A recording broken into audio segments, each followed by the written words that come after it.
Les GAFA, comment vous voyez le fonctionnement de vos équipements avec ces opérateurs? Bah déjà parce que beaucoup d'équipements vont se piloter par la voix, c'est un fait. Et putain, j'aurais dû y penser la dernière fois, parce que quand on est handicapé ou vieillissant, tout simplement le fait de ou allergique à ce genre de bestiole, simplement parce qu'on n'a pas grandi avec, ce qui a failli être mon cas, j'ai échappé de justesse. Le pilotage par la voix peut être une interface très sympathique. Et il se trouve que les objets connectés de Legrand sont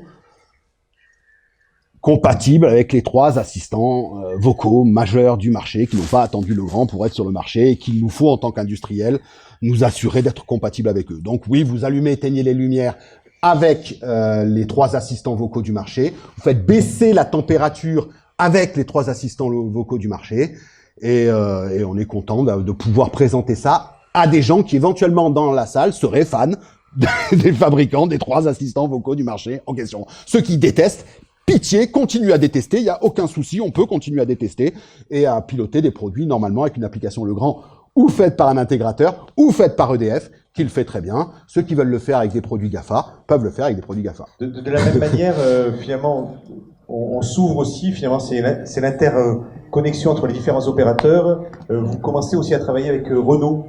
Pour connecter la voiture au bâtiment. Oui, parce qu'un jour, c'est un des coups de fil très disruptifs que j'ai eu en tant que patron des partenariats, ça a été Renault. Allô, bonjour Emmanuel, c'est Renault. Non, vous vous trompez de numéro, vous êtes chez Legrand ici. Non, mais ouais, c'est bien. Ah bon, vous voulez acheter mes produits pour vos machines-outils, ça peut arriver aussi. Non, non, Emmanuel, on veut pas du tout ça. On pense que la voiture autonome est une pièce mobile de la maison. Donc, on veut s'inscrire avec un grand équipementier, hein, Sébastien Dirac, il a raison qu'il n'y a pas que Legrand, mais on a la chance d'être un grand équipementier de la maison connecté, et donc il voulait s'adresser à quelqu'un pour créer cette histoire qui peut être, on sonne chez moi, je suis pas chez moi, la bobine de la personne qui sonne apparaît sur l'écran du véhicule, comme apparaît l'application Waze, par exemple, voilà, ce même genre de choses. Ou, j'ai oublié d'éteindre la lumière, l'écran de la voiture me signale simplement que j'ai oublié d'éteindre la lumière, est-ce que je veux le faire? Avec tout évidemment les notions de sécurité qui sont inhérentes à ce genre de choses.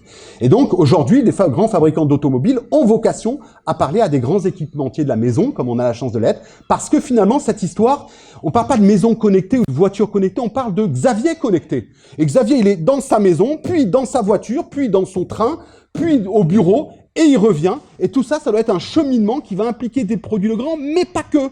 Mais dans tous les cas, il faudra que les produits, ou plus vulgairement la maison, soient toujours connectés avec Xavier et son bureau pareil, pour pouvoir avoir un cheminement qui soit cohérent tout au long de la journée. Voilà, c'est le numérique qui connecte tous les acteurs. Absolument, et pas l'inverse. Merci Emmanuel Ballandras.